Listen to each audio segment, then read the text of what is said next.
In addition to suspending disbelief, watching 911 entails accepting the enhanced alternate reality that the program is set in. This week, the show insists that Halloween is the most significant festival of the year and asks us to accept the usual array of unlikely scenarios. It's a difficult pill to swallow, even though I personally enjoy the Halloween season, since members of the 118 are plagued by the thought of not enjoying the holiday with their loved ones. Halloween appears to take precedence over Thanksgiving and Christmas in the 911 universe. You don't get to dress up for those, to be fair. Hen is undoubtedly in the mood of the holidays. Masks opens with her wonderfully dressed as the Tin Man. Although she enjoys barking, it feels a little rude that Karen is the Cowardly Lion, Denny is the Scarecrow, Mara is Dorothy, and Jee-Yun is Toto.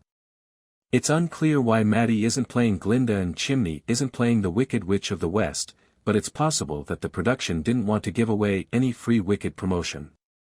Hen and Karen are at odds because Hen will be working on Halloween night, even though everyone else is having a great time. Given that this is Mara's first Halloween, Karen advises her to take the day off. Karen cautions, if you come, she won't forget it, and if you don't, she won't forget it either. Naturally, Halloween is about more than just costumes and parental desertion, it's also about all the ways you could be murdered or crippled. Athena addresses a high school class about the holiday's perils, pointing out that it's the deadliest night of the year for youth. In addition to being ominous, this serves as a pretext for the 911 authors to demonstrate their command of modern lingo. I suppose Sigmas are similar to Alphas in that they are the cool girls who aren't focusing on Athena. I am late in my 30s. It's Firehouse Haunt Fest over at the 118, where everyone is getting dressed up and creating a lavish haunted house. Thanks for the effort, but shouldn't Hen take a night off if they have the time to accomplish this? A Hollywood prop business has sold Buck an incredibly lifelike mummy, so lifelike, in fact, that it should be easy to see where this is headed.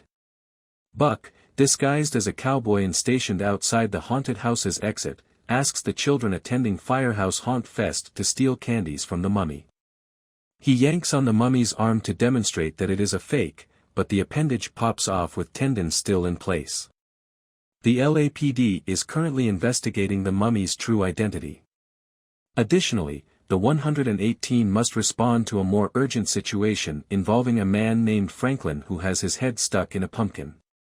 He hasn't been able to spend time with his daughters on real holidays like Halloween since his divorce, so he was just looking for something enjoyable to do with them. Both of them are definitely too old for the pumpkinhead gimmick they enjoyed as children. My disbelief is being suspended. Franklin is baffled as to why he was able to enter the pumpkin with ease but is now unable to exit it.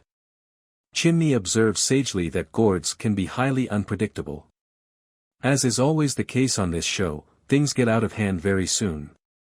Franklin first experiences anaphylactic shock as a result of the rotten and moldy month-old pumpkin. I am aware that the place smells awful. He then begins aspirating on the guts of pumpkins. The 118 moves swiftly to extract the pumpkin and suction the insides from Franklin's throat, which is disgusting but still preferable to bees. The extremely enlarged man says he's humiliated about nearly dying at the hands of a pumpkin before being rushed to the hospital.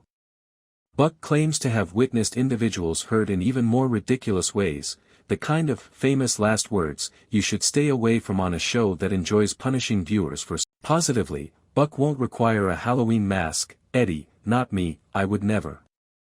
Hen calls Denny to remind him to be extra cautious and to keep an eye on Mara and Jee-Yun as the 118 prepares for a busy evening. According to Denny, it's Halloween, not the purge, dismissing her worries. Regarding renowned last words, what did I say? Again, it seems as though these folks don't even watch the show.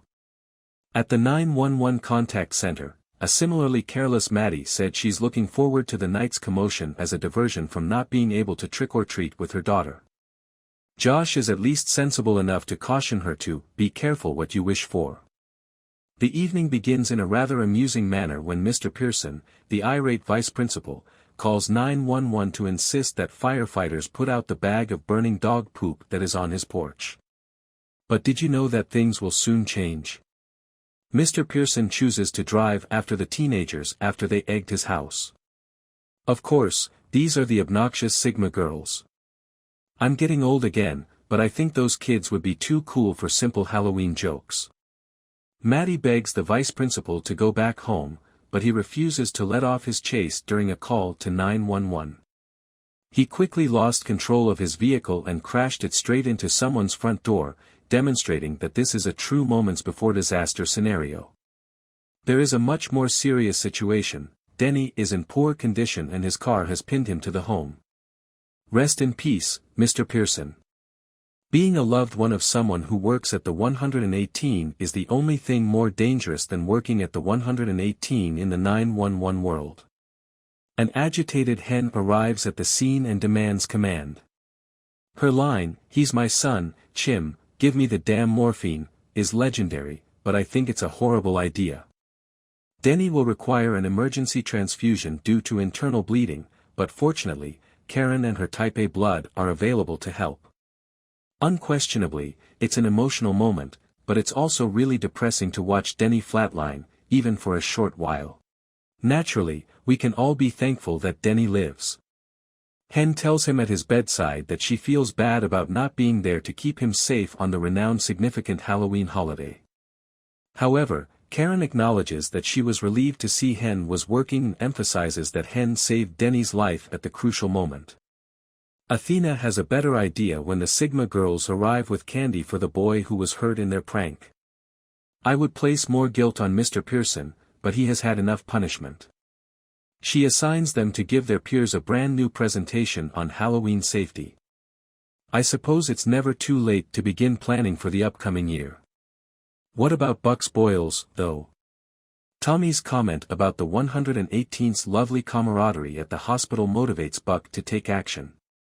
He understands that Billy's curse is actually an appeal for assistance. It must have been quite unpleasant for the outlaw to have his posse desert him.